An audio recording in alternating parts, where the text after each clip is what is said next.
త్వరలో స్థానిక సంస్థల ఎన్నికలు జరిగేటువంటి అవకాశం కనిపిస్తుంది ఏపీలో. సో ఎప్పుడో జరగాల్సింది, బట్ డిలే అయింది. సో దీంట్లో 80-15-5 రేషియోల్లో సీట్లు పంపకాలు జరుగుతాయి మూడు పార్టీల మధ్య అనేది ప్రధానంగా వినిపిస్తున్నటువంటి వార్త.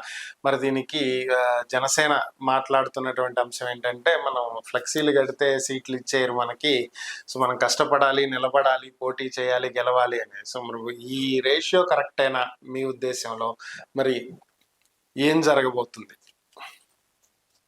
ఒక్కటి సార్, రేషియో గురించి నాదెండ్ల మనోహర్ గారు ఒక ప్రెస్ మీట్ ఇచ్చినారండి. ఆయన అప్పట్లో ప్రెస్ మీట్ ఇచ్చినప్పుడు 15% అంటే 15% అట, 80% లోకేష్ గారు టీడీపీ వాళ్ళకని కేటాయించారు అని చెప్పారండి. ఆ 15% కూడా ఎలా అంటున్నారంటే, ఆయన మనము ఫ్లెక్సీలు కట్టుకుంటేనో అడ్వర్టైజ్మెంట్లు ఇచ్చేసుకుంటేనో అక్కడ మనకి బలం ఉందని మనం అనుకోకూడదు. మనకి బలం ఉన్న చోట, ఎక్కడ మనకి బలం ఉందో మనం ఎంక్వైరీ చేసుకొని నిర్ధారించుకొని అన్ని మాట్లాడుకున్నాక అక్కడ మనం పోటీ చేయాలి. పోటీ చేసిన ప్రతి చోట మనం గెలిచి చూపించాలి. ఇదేంటిది? పోటీ చేసిన ప్రతి చోట ఎలా గెలుస్తారు? మీరు గెలిచినారా? 2 చోట్ల ఓడిపోయినప్పుడు పోటీ చేసిన ప్రతి చోట గెలిచినోడే వీరుడా? పోటీ చేసిన ప్రతి చోట ఎవరైనా గెలుస్తారండి? 21 స్ట్రైక్ రేట్ వచ్చిందంటే జనసేన లేకపోతే నిక్కచ్చిగా పని చేసింది కాబట్టి వచ్చింది. పొద్దుగూకులు స్ట్రైక్ రేట్ కొట్టాల్సింది అంటే ఎట్లా అవుతుంది? సరే, స్ట్రైక్ రేట్ కొడతాం, కానీ అన్ని చోట్ల ఇవ్వండి, అన్ని చోట్ల కొడతారేమో. అంటే మనం పోటీ చేయని ప్రతి చోట గెలవాలి అనేది మాట్లాడడం గురించి చెప్తే, ఏదైతే తెనాలి పరిసర ప్రాంతాల్లోనండి, ఏదెక్కడైతే నాదెండ్ల మనోహర్ గారు పోటీ చేసిన ఏరియాలోనే అక్కడ బలం లేదండి. ఓపెన్ గా చెప్పుకోవాలంటే అక్కడ ఆలపాటి రాజా గారి బలం ప్రాబల్యం బాగా ఉంది. ఆయన తప్ప ఎవరు గెలిచే పరిస్థితి కాదు, ఎవరిని గెలవనివ్వరు కూడా. 75,000 ఓటింగ్ అనుకుంటా గతంలో ఆయనకు వచ్చింది, ఈయనకి 20,000 30,000 వచ్చింది అని కూడా. అక్కడ ఉండేటువంటి కాపు సామాజిక వర్గం మొత్తం పవన్ కళ్యాణ్ గారి వెనకాల ఉండి ఓటు వేయబట్టి, తెనాల్లో కొన్ని ప్రత్యేకమైన ఊర్లు పూర్తిగా సామాజిక వర్గమేనండి. సో అవన్నీ ఒక తాటి మీదకి వచ్చి నాదెండ్ల మనోహర్ గారికి వేసిన ఓటింగ్ వల్ల వచ్చింది.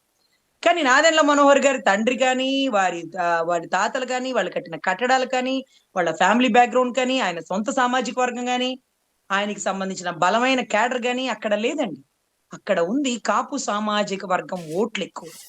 మరి ఎందుకు పోటీ చేసినారు? ఆయనకి బలం లేని చోట ఆలపాటి రాజా గారికి వదిలేయచ్చుగా, ఆయనకి బలం ఉన్న చోట వెళ్ళి పోటీ చేయొచ్చుగా. ఆయనకి ఎక్కడన్నా బలం ఉంటుందా అండి? ఎక్కడన్నా పోటీ చేయగలుగుతారా? మళ్ళీ ఇప్పుడు పోటీ చేయమనండి తెనాల్లో, మళ్ళీ అవుతుందేమో, అవగలిగిద్దా? అంటే ఆయన మాట్లాడడం ఎంత తేలికపాటిగా మాట్లాడుతున్నారంటే, మనకి బలం లేని చోట మనకి ఎక్కడెక్కడ బలం ఉందో చూసుకోవాలండి. అలా చూసుకొని పోటీ చేశారా? 2019 పంచాయతీ ఎన్నికలలో ఇళ్లలోంచి బయటికి రానప్పుడు అన్ని చోట్ల పోటీ చేయండి అని పార్టీ స్టాండ్ తీసుకున్నప్పుడు, అన్ని చోట్ల వద్దు, బలం ఉన్న చాటే పోటీ చేయండి, మీరు డబ్బులు గుల్ల చేసుకోకండి, వైసీపీ వాళ్ళని ఎదుర్కోలేరు, మీరు కేసులు వేయించుకొని ఇబ్బంది పడతారు, ఇవన్నీ ఏమీ చెప్పలేదండి. పోరాడండి అని అప్పుడు రెచ్చగొట్టి, ఈ రోజు మేము పోరాడతామంటే మీరు 15 చోట్లే పోరాడండి, 80% వాళ్ళు పోరాడతారు.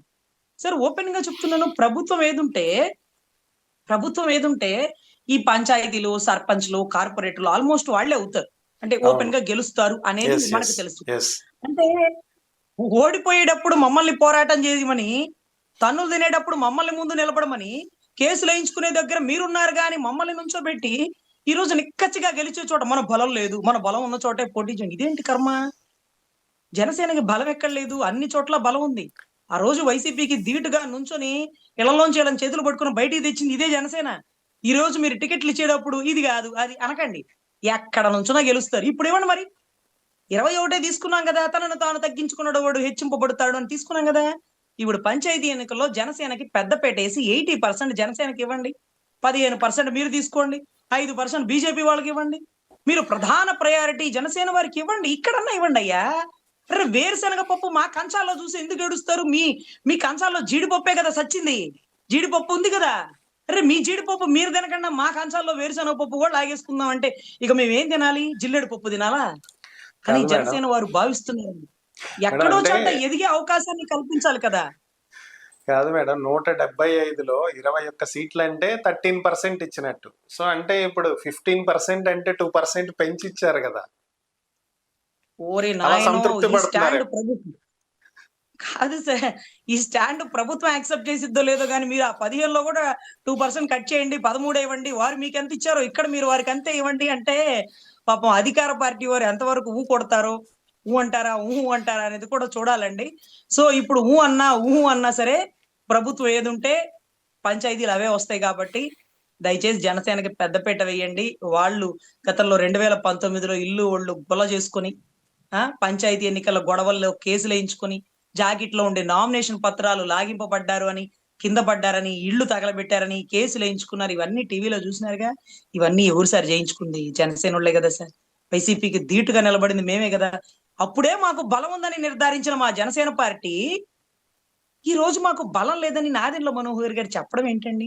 అంటే మా విలువని అధికార పార్టీ వాళ్ళు కూడా తక్కువ చేసే ధైర్యం చేయలేరు గాని, మా విలువని ఈయన స్వయంగా దగ్గరుండి అదేదో పేమెంట్ తీసుకొని మా విలువను తగ్గించినట్టుగా ఈయన ఉప్మాలో కరివేపాకు తీసినట్టు తీసి పడేసి కటౌట్లు వేసేసుకుంటే గెలవరంట, ఫ్లెక్సీలు కట్టుకుంటే గెలవరంట, అడ్వర్టైజ్మెంట్లు ఇచ్చుకుంటే గెలవరంట. మరి పక్క రాష్ట్ర సీఎం ఎలా గెలిచినాడండి? పవన్ కళ్యాణ్ గారు ఇచ్చిన స్టేట్మెంట్ ఏమని ఇచ్చినారు? కొన్ని కట్అవుట్ కటౌట్లు కట్టేసి ఫ్లెక్సీలు కట్టేసుకుని గెలిచేసినాడయ్యా అన్నారు. అరే ఒక రాష్ట్ర ముఖ్యమంత్రి ఫ్లెక్సీలు కట్టుకుని రాష్ట్ర ముఖ్యమంత్రి అవగలిగినప్పుడు కనీసం ఫ్లెక్సీలు కట్టుకుని కార్పొరేట్ అయినా అవలేరా అండి? అవలేరా? సో వాళ్ళ బలం ఉంటది కాబట్టి అక్కడ ఫ్లెక్సీ కడతారండి. నిన్నటి రోజు మొన్నటి రోజు తెనాలి వెళ్తే ఒక్క ఫ్లెక్సీ లేదండి గౌరవ మినిస్టర్ గారిది.